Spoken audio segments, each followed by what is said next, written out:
क्या आप मानते हैं कि कुछ रहस्य कभी हल नहीं होते? कुछ ऐसी अनसुलझी पहेलियां जो हमारी रातों की नींद उड़ा देती हैं? आज मैं आपके सामने बिहार की गलियों में दफन एक ऐसा ही राज खोलने वाली हूँ। एक ऐसी गुमशुदगी जिसके निशान आज तक किसी को नहीं मिले। कहाँ गायब हो गया वो शख्स? क्या हुआ था उसके साथ? जानने के लिए बने रहिए। अगले 10 मिनट आपकी धड़कनें बढ़ाने वाले हैं। बात है 2018 की। पटना शहर अपनी जीवंतता, इतिहास और राजनीति के लिए जाना जाता है।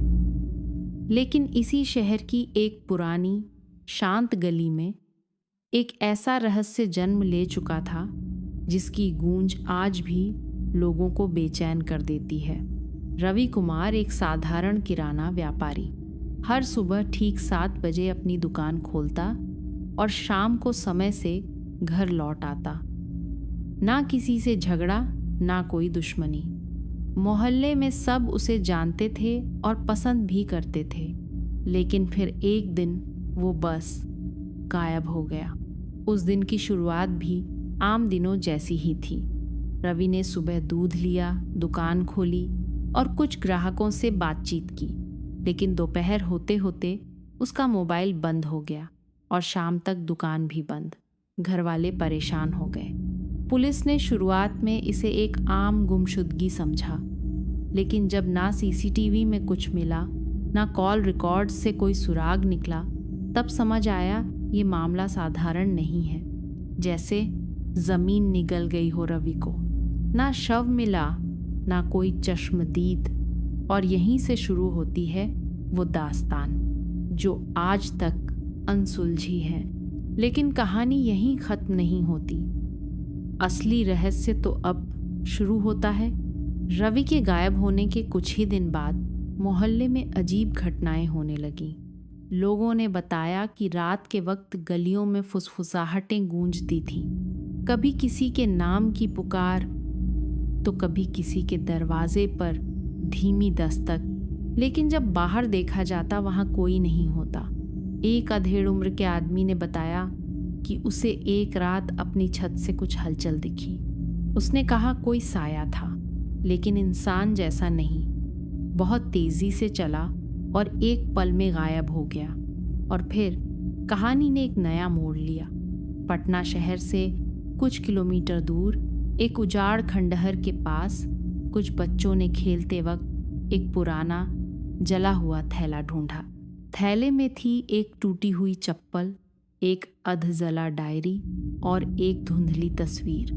तस्वीर में रवि दिखाई दे रहा था, लेकिन उसके पीछे एक अजनबी चेहरा था जिसे आज तक कोई पहचान नहीं पाया। डायरी का एक पन्ना बचा था और उस पर बना था एक अजीब घुमावदार निशान। ना वो हिंदी था, ना संस्कृत, ना कोई जानी पहचानी भाषा। एक पुराना पंडित कहता है ये प्रतीक शुद्ध आत्मा को कैद करने के लिए इस्तेमाल होता था।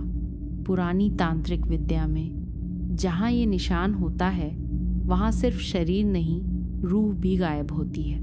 उस खंडहर के पास अब कोई नहीं जाता। लोग कहते हैं वहाँ आज भी रात के वक्त एक आदमी की परछाई चलती है, लेकिन कोई चेहरा नहीं होता। कुछ स्थानियों ने यह भी दावा किया कि उन्होंने रवि की आवाज़ सुनी है, धीमे स्वर में, मदद मांगते हुए। कोई है, मुझे वापस ले चलो। क्या रवि वाकई गायब हुआ था, या वो अब भी कहीं फंसा हुआ है एक ऐसी दुनिया में जो हमारी आंखों से छुपी हुई है? ये निशान क्या था? क्या ये रवि का कोई गुप्त संदेश था, या फिर उसके कातिल का इशारा? जैसे जैसे समय बीतता गया, ये सवाल और भी गहराते गए। पुलिस की तफ्तीश धीरे धीरे ठंडी पड़ने लगी। मामला अनसुलझा कहकर फाइल बंद कर दी गई। लेकिन कुछ लोग थे जो रवि को भूले नहीं थे। उनमें से एक था उसका पुराना बचपन का दोस्त विकास। विकास ने हार नहीं मानी। उसने अपनी खोजबीन खुद शुरू की।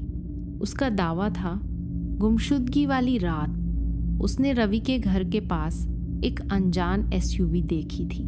गाड़ी कई घंटों तक वहीं खड़ी रही। नंबर प्लेट धुंधली थी लेकिन एक चीज साफ दिखी, गाड़ी के पीछे एक सांप और त्रिशूल का स्टिकर। विकास ने उस स्टिकर को पहले कहीं देखा था, एक पुरानी किताब में जो तांत्रिक समुदायों के बारे में थी। उस किताब में लिखा था, ये प्रतीक एक गुप्त संगठन से जुड़ा था जो वर्षों पहले पटना में काल भैरव तंत्र विद्या के नाम पर कई गायबियों और बलियों से जोड़ा जा चुका था। विकास ने जब पुलिस को ये जानकारी दी तो उसे काल्पनिक कहानियां कहकर हंसते हुए टाल दिया गया। लेकिन एक हफ्ते बाद विकास को एक गुमनाम कॉल आई। फोन पर सिर्फ एक फुसफुसाती आवाज़ थी, रवि को मत ढूंढो, जो गया है वो लौटता नहीं। डरा हुआ विकास लेकिन रुका नहीं। उसने उसी गाड़ी जैसी एसयूवी को 2 बार फिर देखा, एक बार पुरानी मिल के पास और दूसरी बार श्मशान घाट की तरफ जाते हुए। क्या ये सिर्फ इत्तेफाक था या कोई उस पर भी नज़र रखे हुए था? जैसे जैसे विकास ने आगे कदम बढ़ाया, उसे एहसास हुआ कि रवि की गुमशुदगी के पीछे सिर्फ एक अपराध नहीं बल्कि एक छुपी हुई दुनिया थी जहाँ तर्क काम नहीं करता और डर ही सच होता है। और फिर एक ऐसा मोड़ आया जिसने पूरी कहानी की दिशा ही बदल दी। विकास ने रवि की डायरी का वह फटा हुआ पन्ना फिर से खंगाला जिस पर वो अजीब सा निशान बना था। उसने उस चिन्ह को एक पुराने तांत्रिक ग्रंथ से मिलाया और जो पता चला वो हिला देने वाला था। वो प्रतीक किसी आम तांत्रिक विद्या का नहीं था, वो एक गुप्त संगठन का चिन्ह था जिसका नाम वर्षों पहले कालमंत्र के नाम से दर्ज हुआ था। कहा जाता है ये संगठन पटना के आसपास गोपनीय रात्रि अनुष्ठान करता था जहां शरीर नहीं आत्माएं कुर्बान होती थीं। और फिर गाड़ी पर लगा वो स्टिकर, सांप और त्रिशूल वही चिन्ह था, बस एक दूसरे रूप में। ये कोई इत्तेफाक नहीं था, रवि को निशाना जानबूझकर बनाया गया था। शायद उसने कुछ ऐसा देख लिया था जिसे वो नहीं देखना चाहिए था, या शायद वो उनका ही हिस्सा था और अब भागने की कोशिश कर रहा था। अब सवाल सिर्फ इतना नहीं था कि रवि कहाँ गया, बल्कि ये था रवि असल में था कौन। सच्चाई अब सामने आने लगी थी। रवि की गुमशुदगी कोई साधारण हादसा नहीं थी, वो एक गहरी रची हुई साजिश का हिस्सा था। विकास की खोज ने एक नया दरवाज़ा खोला।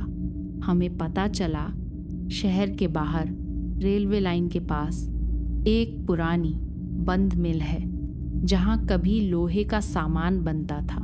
अब वो खंडहर बन चुकी है, लेकिन रात के वक्त वहां चमकती रोशनी देखी गई है। वहीं कालमंत्र संगठन का अड्डा होने की आशंका है। क्या रवि अब भी जिंदा है? क्या वो उस मिल में कैद है या उसका इस्तेमाल किसी रहस्यमय अनुष्ठान के लिए किया गया? हमारी टीम अब उस मिल की ओर बढ़ रही है। कैमरे चालू हैं, लेकिन रिस्क भी बहुत है।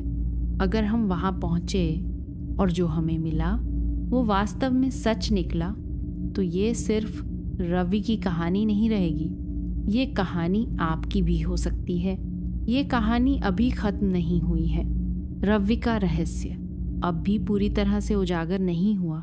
क्या आप जानना चाहते हैं कि उस रात रवि के साथ वास्तव में क्या हुआ था?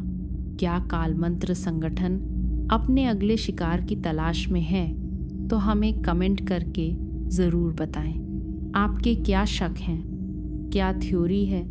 अगर आपको ये वीडियो रोमांचक लगा हो तो इसे लाइक और शेयर ज़रूर करें। और हाँ, चैनल को सब्सक्राइब करना मत भूलिए ताकि इस कहानी का अगला भाग आप तक सबसे पहले पहुँचे।